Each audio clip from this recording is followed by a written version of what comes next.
നോമ്പിൻ്റെ എല്ലാ പരിപാടിയും ഒന്ന് കെട്ടിറങ്ങിയതിന് ശേഷമാണ് നോമ്പിൻ്റെ വീഡിയോസായിട്ട് വരുന്നത്. കുറച്ച് നോമ്പുറ വീഡിയോസൊക്കെ ഞാൻ എടുത്തു വച്ചിട്ടുണ്ട്. അതെല്ലാം ഒറ്റൊരു വീഡിയോയിൽ ഞാൻ അറ്റാച്ച് ചെയ്യുന്നുണ്ട് കേട്ടോ. അപ്പോൾ ഇന്നത്തെ ദിവസം നമ്മൾ നോമ്പ് തുറക്കാൻ പോകുന്നത് നേരെ ലുലുവിലേക്കാണ്. ഞാനും എൻ്റെ കൊളീഗും ഒരുമിച്ചൊരു ദിവസം നോമ്പ് തുറക്കാമെന്ന് ഏറ്റായിരുന്നു. അങ്ങനെയാണ് ഞാൻ ലുലു ഹൈപ്പർ മാർക്കറ്റിൽ പോയി പെട്ടെന്ന് നമുക്ക് വേണ്ട കുറച്ച് സ്നാക്സ് വാങ്ങി. അപ്പോഴത്തേക്കും 5 വന്നു കേട്ടോ. 5 എനിക്ക് നേരത്തെ ഇറങ്ങാം നോമ്പൊക്കെ ആയതുകൊണ്ട്. 5 വന്ന് ഞങ്ങളിതേ എല്ലാവരും സെറ്റായപ്പോഴേക്കും ഒരു 6:30 ആയിട്ടുണ്ട്. ഇത്രയും ഐറ്റംസാണ് നമ്മൾ ലുലു ഹൈപ്പർ മാർക്കറ്റിൽ പ്രത്യേക കൗണ്ടറൊക്കെ ഉണ്ടല്ലോ, അവിടെ പോയാണ് ഞങ്ങളെല്ലാവരും വാങ്ങിയത്. അങ്ങനെ ഞങ്ങൾ വന്ന് എല്ലാവരും സെറ്റാക്കി ഇരുന്ന് കുറച്ച് നേരം വാങ്ങിയ ഐറ്റംസിൻ്റെ ഡീറ്റെയിൽസൊക്കെ പറഞ്ഞിരുന്നപ്പോഴേക്കും വാങ്ങി കൊടുത്തട്ടോ. അഞ്ജുവിനും നോമ്പാണ്. അപ്പോൾ അഞ്ജു നോമ്പ് തുറന്നു, ഞാനും നോമ്പ് തുറന്നു. ഞങ്ങളിതേ സ്പെഷ്യൽ ജ്യൂസൊക്കെ കുടിച്ച് ഒന്ന് ചെറിയ ചെറിയ വിശപ്പുകളുണ്ടല്ലോ, ആദ്യം അത് മാറ്റാമെന്ന് വിചാരിച്ചാണ് നമ്മൾ ചെറിയ ചെറിയ കടികൾ വാങ്ങിയിട്ടോ. വാങ്ങിയപ്പോൾ കുറച്ച് വെറൈറ്റി ഐറ്റംസാണ് നമ്മൾ വാങ്ങിയത്. ഒന്ന് നമ്മൾ ജ്യൂസ് വാങ്ങിയേക്കുന്നത് കാഷ്നട്ട് വിത്ത് പിസ്ത വരുന്നതും, ഒന്ന് കോക്കനട്ട് വിത്ത് പിസ്ത വരുന്നത്, അങ്ങനെ കാഷ്യൂസ് വരുന്നത്, ആ ഒരു ഫ്ലേവറിൽ വരുന്നതാണ് കേട്ടോ. രണ്ടും ഞാൻ കുടിച്ചു നോക്കി. എനിക്ക് ആദ്യം ഇഷ്ടമായത് ആ കോക്കനട്ട് വിത്ത് കേട്ടോ. അത് നല്ല ടേസ്റ്റ് ഉണ്ടായിരുന്നു. അഞ്ചിന് നേരെ ഓപ്പോസിറ്റ്. അങ്ങനെ ഇത് കുടിച്ചു നോക്കി. ഇത് നല്ല മിൻറ്റ് ലൈം വരുന്ന ഒരു ജ്യൂസായിരുന്നു. അത് ആ ഒരു സമയത്ത് യോജിക്കുന്നില്ല എന്ന് തോന്നി. ഈ വറപൊരി മാത്രം കഴിക്കാനാണ്. ഞങ്ങളാണെങ്കിൽ ഡയറ്റ് പ്ലാൻ ചെയ്തേക്കുന്നതാണ് നോമ്പായതുകൊണ്ട് തന്നെ. അപ്പം അത് കാരണം ഞാൻ ഏറ്റവും കൂടുതൽ പ്രിഫർ ചെയ്തത് ഫ്രൂട്ട്സായിരുന്നു. അതുകൊണ്ട് തന്നെ അത്യാവശ്യം നല്ലൊരു ബൗള് ഫ്രൂട്ട്സാണ് നമ്മൾ വാങ്ങിയായിരുന്നത്. ഇതിൽ അത്യാവശ്യം എല്ലാ ടൈപ്പ് ഫ്രൂട്ട്സും ഉണ്ട്. ഇതിൽ വാട്ടർ മെലണും ഞാൻ കട്ട് ചെയ്ത് വെച്ചേക്കണുണ്ട്. അപ്പം ഞാൻ വിചാരിച്ചു അത് ജസ്റ്റ് അത്ര ഓക്കെ ആയിരിക്കില്ല എന്നാണ് വിചാരിച്ചത്. പക്ഷേ ഞാൻ കഴിച്ച് നോക്കിയപ്പോൾ നല്ല ഫ്രഷ് ആയിട്ട് തന്നെ ഇരിക്കുന്നുണ്ടായിരുന്നു. അങ്ങനെ ഞങ്ങളിതേ അടുത്തത് എന്ത് കഴിക്കാമെന്ന് വിചാരിച്ചു ഓരോ സ്ഥലത്ത് ഇറങ്ങി നടക്കുകയാണ്. അതിൻ്റെ ഇടയിൽ സോസേജും നക്ലറ്റ്സിൻ്റെയും പാക്കറ്റ്സ് ഉണ്ടാവും. അപ്പോൾ അതും വാങ്ങി ഞങ്ങളിതേ പാക്ക് ചെയ്യാൻ നിൽക്കുക കേട്ടോ.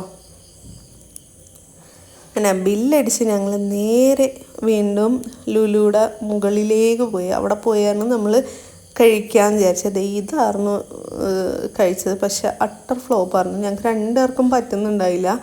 അങ്ങനെ ഞങ്ങളുടെ ട്രീറ്റൊക്കെ കഴിഞ്ഞ് നേരെ ലുലുന്ന് ഞാൻ പുറത്തിറങ്ങി കേട്ടോ. 5 ആ വഴി പോയി. ഞാൻ ഈ വഴി മെട്രോ വഴി പത്തടിപ്പാലത്തേക്ക് പോവുകയാണ്. ഇതിൻ്റെ മുകളിൽ നിന്ന് നമ്മുടെ എടപ്പള്ളി ആ ഒരു ഏരിയ കാണാൻ നല്ല ഭംഗിയാണ്. നൈറ്റ് ആയതുകൊണ്ട് തന്നെ പ്രത്യേക ഭംഗിയാണ്. അങ്ങനെ ഓഫീസിൽ നിന്ന് ഇറങ്ങിയിട്ട് ഇന്നത്തെ നോമ്പുറൊക്കെ നമ്മൾ എത്തിയിരിക്കുന്നത് കുഞ്ഞുമ്മയുടെ വീട്ടിലേക്കാണ് കേട്ടോ. ഉമ്മച്ചിയുടെ വീട്ടിലത്തെ നോമ്പുറ നമ്മൾ ഇവിടെയാണ് കൂടുന്നത്. അങ്ങനെ ഞാൻ ഓഫീസിൽ നിന്ന് വന്നപ്പോഴേക്കും ഇവരെല്ലാ പണിയും കഴിഞ്ഞ് അവസാനം ഇച്ചിരി വെള്ളം എടുക്കാനുള്ള തന്ത്രപ്പാടിലാണ്. അന്നാ ഒട്ടും അഹങ്കാരമില്ല. അത്രയും വെയിറ്റുള്ളത് ഒറ്റക്ക് പൊക്കിയെടുക്കാനുള്ള ആ ഒരു തന്ത്രപ്പാട് കണ്ടാൽ നിങ്ങൾക്ക് ആർക്കും മനസ്സിലായില്ല. കണ്ട അങ്ങനെ ചായയൊക്കെ തിളപ്പിച്ചു. ഇത്തവണ ഉണ്ടോ മാംഗോ? ഇവിടെ ചെന്നടിച്ചത് ഇവിടെ തന്നെ ഇവളെന്നെ ടെസ്റ്റ്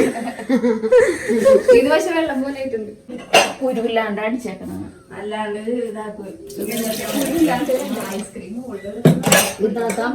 നാരങ്ങോളത്തിൽ ഐസില്ലല്ലോ. വെള്ളരിക്ക ലൈസുണ്ട്, കുമ്പട്ടി ലൈസുണ്ട്, മാങ്ങ ലൈസുണ്ട്. അത്ര ലൈസൊക്കെ മതി. അല്ലാതെ ലൈസ്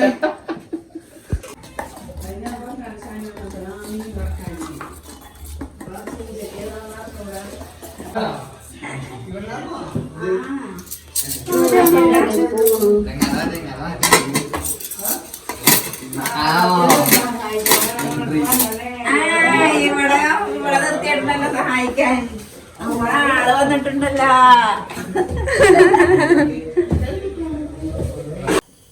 അങ്ങനെ വേഗം നമ്മൾ വെള്ളമൊക്കെ സെറ്റ് ചെയ്ത് നേരെ നോമ്പ് തുറക്കാൻ പോയിട്ടോ. പിന്നെ ഒരു ധൃതിയായിരുന്നു. സമയമാകുമ്പോഴാണ് പിന്നെ ഒരു രക്ഷയുണ്ടാവില്ല. പിന്നെ എങ്ങനെയാണ് ഗ്ലാസ് വരുന്നത്, എങ്ങനെയാണ് വെള്ളം വരുന്നത്. ഇപ്പോഴത്തെ അവസ്ഥ ഈ കാണുന്നതുണ്ടോ. നല്ല വെറൈറ്റി വെള്ളമൊക്കെ ഉണ്ടായിരുന്നു. അങ്ങനെ എല്ലാവരും കൂടി നോമ്പൊക്കെ തുറന്നു.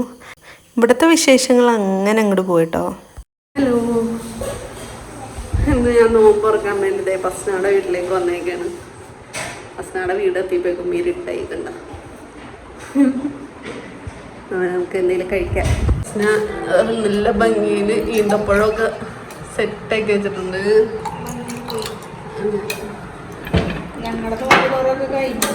അതെ, അവരുടെ നോമ്പോറൊക്കെ കഴിഞ്ഞതിന് ശേഷമാണ് ഞാൻ എത്തണത്. ഇതെന്നിട്ടാടി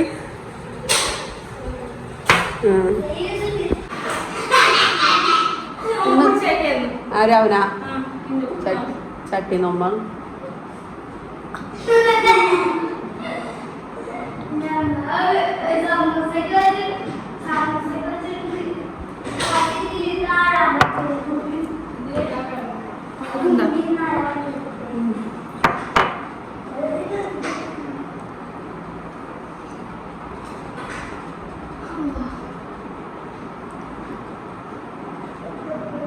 എന്റെ മന്തി ഞാൻ അതേ കൂട്ടെ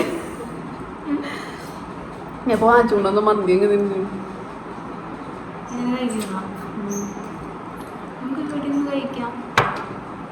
ഇനി ഇതൊക്കെ തന്നേനാ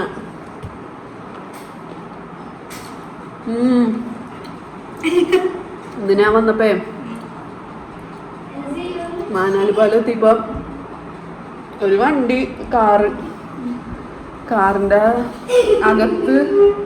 അകത്തുള്ള ആളില്ലേ, അകത്തുള്ള ആള് ഷാള് ടയറുമിങ്ങനെ ഒരഞ്ഞൊരഞ്ഞു പോയെന്ന്. ഞാൻ നോർമലായിട്ട് ഇങ്ങനെ നോക്കി പയ്യെ എന്നെ ഓടിച്ചു വന്നേ. ഈ ചെറുക്കനെ ഹെൽമെറ്റ് ചേട്ടാ ഇപ്പൊ കണ്ണാടോ വെള്ളം അവ അയ്യോ എനിക്ക് എന്തൊരു സാധനം വണ്ടിയുടെ ബാക്കില് എന്റെ വലയില് ഷാളാന്ന് കയറുന്നില്ല. പിന്നെ നോക്കിയപ്പോ എന്താ ഷാള് ടയറുമേക്ക് കയറുന്നു. ഇങ്ങനെ ചുറ്റണ് ഡയറക്റ്റ് ആയിട്ട് ഇത്തിരി സ്ഥലമുള്ളൂ. ഇപ്പൊ ഇത്രയും കണ്ടല്ലോ ഷാള്, നമ്മൾ ഇവിടുന്ന് ഇത്രയും. ആ ഷാള് ടയറുമ്പ ശരിക്കും ചുറ്റാണ്, പകുതി വെച്ച് വലിച്ചു പോന്നു. ഇവരറിയണില്ല. ഞാനെന്നിട്ട് എനിക്കെന്താ ഹോണടിക്കാന്ന് എന്തോ ഭാഗ്യത്തിന് ആ സമയത്ത് ഒരു ധൈര്യത്തിന് കൊറേ ഹോണടിച്ച് അത് കഴിഞ്ഞ് വണ്ടി നിർത്തി കഴിഞ്ഞപ്പോ ഷാളെന്ന് പറഞ്ഞു. പിന്നെ ഞാൻ പോന്നു. അവർക്ക് മനസ്സിലായോ മനസ്സിലായില്ല, വാതിൽ പറഞ്ഞു ഷാളെന്ന് പറഞ്ഞ. ഇന്നത്തെ നമ്മുടെ റെസിപ്പി അൽ അഷ്റഫുൽ സ്ലൈസ് ഓഫ് സ്പൈസസിൽ അൽ അഷ്റഫിലും മന്തി വരുന്നത്.